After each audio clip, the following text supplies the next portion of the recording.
Yeah, so Pearce had some hip pain in the right side of his hip a couple of weeks after Christmas, which started to resolve when we deloaded his training and then built him back up again.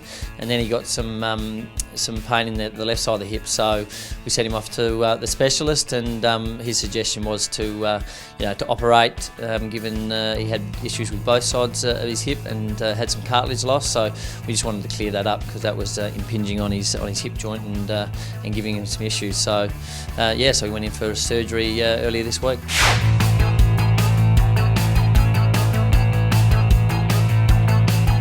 Yeah, well, the decision to operate now was obviously, it's before the season, and there was no guarantees that it wouldn't hamper his ability to be able to train and play through the season. So when you get that cartilage loss and it's impinging on the joint, there's other modes of relieving it through injections and that, but it's nothing to say that it would have caused him even greater issue and wouldn't be able to train at all. So being before the season, we thought the best opportunity was to get him in and get it sorted as quick as possible.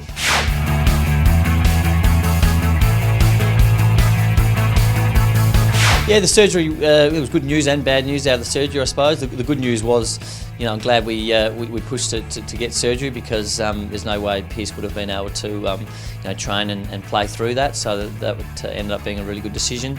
The bad news was what we thought was his good hip was actually worse than his bad hip, so his left side had significant cartilage loss.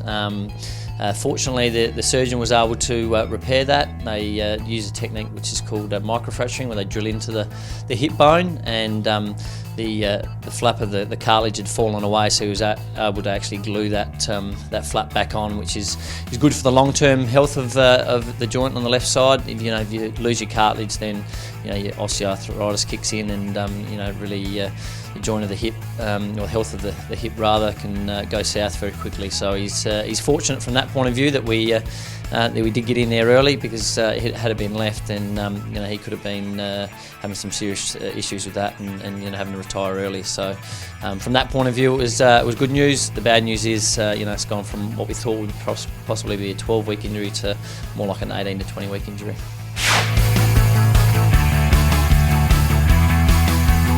Yeah, he's pretty much just laid up for now, just rest and ice. With that microfracturing technique, they can't walk for 6 weeks, so he'll be on crutches, unloaded for 6 weeks.